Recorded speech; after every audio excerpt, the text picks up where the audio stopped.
Bienvenue, nous sommes en Guadeloupe, où va débuter la 63e édition du Tour cycliste. Chaque année, le public guadeloupéen attend avec impatience cet événement et pour cause, c'est la plus importante manifestation de ce département. Détails et contours de ce phénomène en images. Le Tour cycliste de la Guadeloupe n'est pas une légende. Chaque année, l'île vit dans une ambiance particulière. Le Tour est l'affaire de tous. La ferveur populaire s'intensifie dès lors qu'un enfant du pays remporte la tunique jaune. Souvenir, 1991, Moléargène surprend et déjoue le piège colombien. 21 ans plus tard, Boris Karen fait vibrer les cœurs et l'essence des Guadeloupéens. Il est depuis adulé comme une star. C'est un bonheur, c'est une joie, c'est une satisfaction. Tous les habitants de la Guadeloupe, le monde qui me supportent, qui m'aident. Et je remercie tout le monde. Cela fait 63 ans que cela dure, un petit Tour de France en soi. Considéré comme un événement majeur dans la Caraïbe, les moyens économiques institutionnels sont importants et assurent à l'épreuve son label international. Les médias dans leur ensemble sont sur le pied de guerre. La chaîne publique Guadeloupe Première prend de la hauteur. Des sélections nationales, des clubs et des coureurs, et non des moindres, l'Allemand Jans Voigt, Nicolas Jalabert, Johan Gen, ont laissé leur nom au palmarès de la course.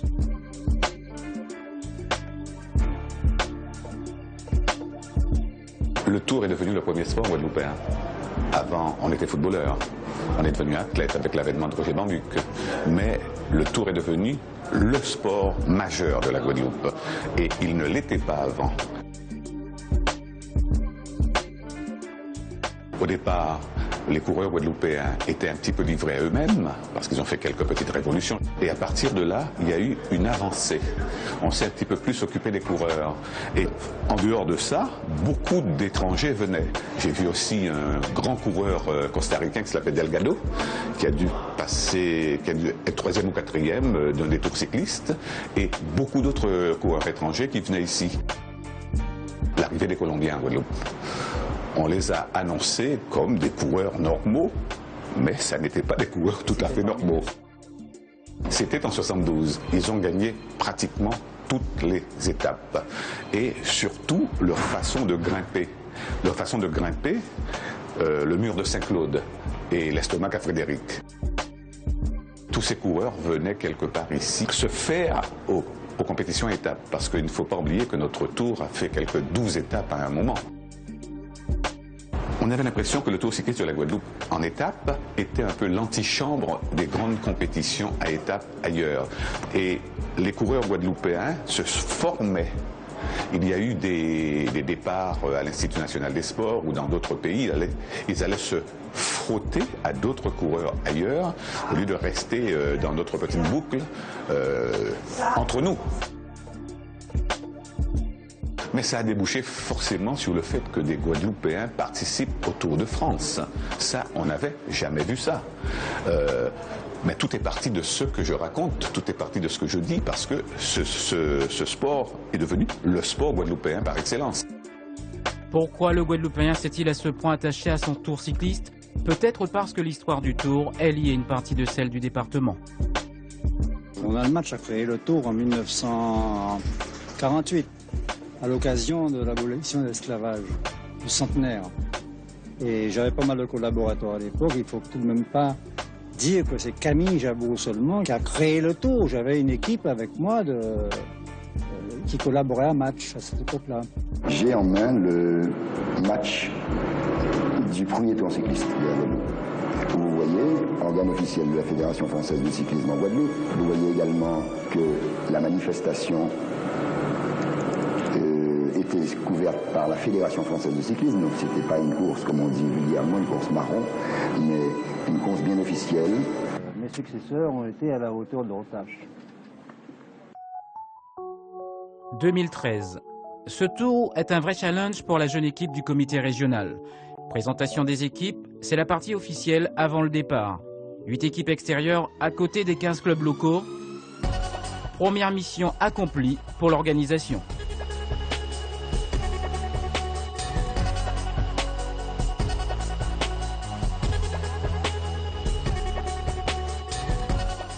satisfait, soulagé, je ne trouve pas les mots. En tout cas, le tour est bien parti pour moi et pour la Guadeloupe en général. C'est une première pour moi et je prends à cœur ma responsabilité de marraine de ce tour. Pointe-à-Pitre et le Tour, l'histoire d'amour dure depuis 1948. La fête va d'elle-même. Regardez le public de ce soir. Il y a toujours un grand public à Pointe-à-Pitre et demain soir à l'Oricis, vous verrez qu'il y aura 2 fois, 3 fois plus de monde. Ce qui est important pour nous, c'est que ce tour puisse donner une bonne image de la Guadeloupe, une image combative, une image sportive, une image de solidarité. Et puis la région Guadeloupe, porteuse du maillot jaune, comme d'habitude, avec des thèmes très forts, une belle animation de ce tour. Vive le Tour de la Guadeloupe et vive les cyclistes guadeloupéens et tout le monde sportif guadeloupéen.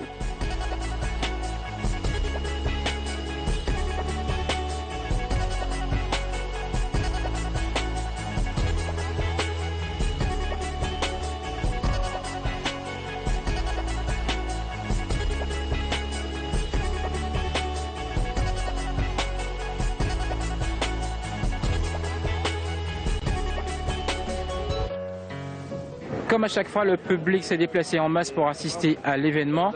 Bonjour messieurs. Le Tour cycliste, ça représente quoi pour vous? Comment dire, c'est fait en nous en Guadeloupe, c'est évité en nous en Guadeloupe, effectivement, c'est une sorte de culture pour nous. Donc, ça va faire nous plaisir aussi de venir garder, c'est un événement pour nous. Le Tour, pour moi, c'est une histoire de tout le temps et puis c'est bien pour le pays, c'est bien pour le tourisme, c'est bien pour les Guadeloupéens. Je suis une vacancière, donc en France c'est différent et là ça change. Donc voilà. Et puis c'est Les gens sont plus comment dire, ensemble par rapport à en France, c'est plus, on est plus unis quoi. Honneur au tenant du titre, Ludovic Turpin, sous les couleurs du BCG.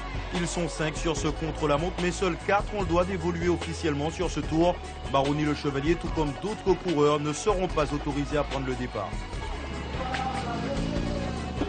Revenons à la course avec l'USL et Boris Karen qui réalise le 5e meilleur temps.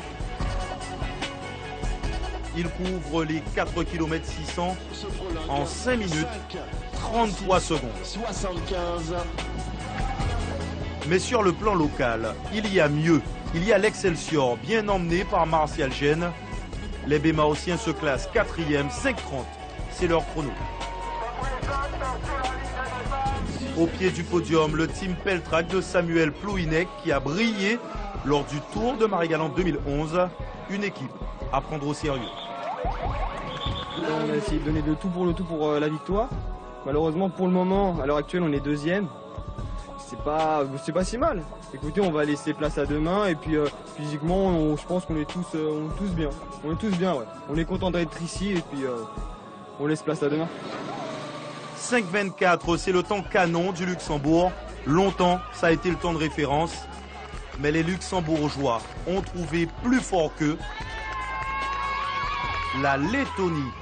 Cette formation explose le chrono. Habituée du contre-la-montre par équipe, elle couvre les 4 km 600 en 5 minutes 21 secondes. Johan Cohen est le premier maillot jaune de ce Tour de Guadeloupe.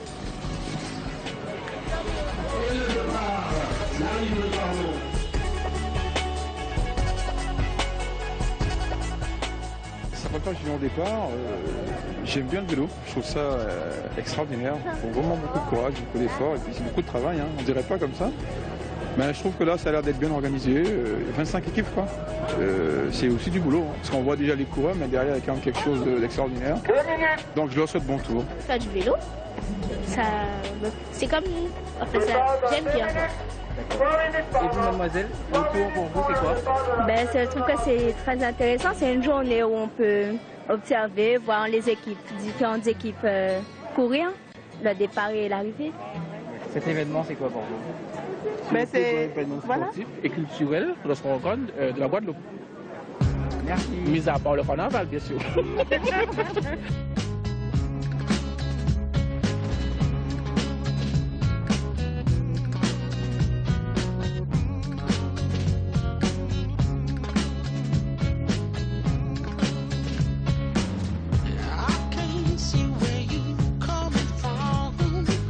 But I know just what you running from.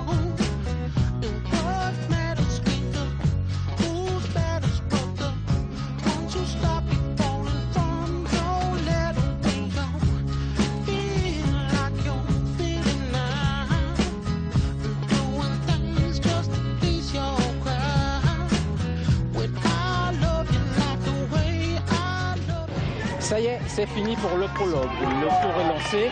Les coureurs semblent affûtés, ce qui promet une belle bagarre sur les routes de la Guadeloupe. On se retrouve demain pour le résumé de l'étape et c'est sur France 2.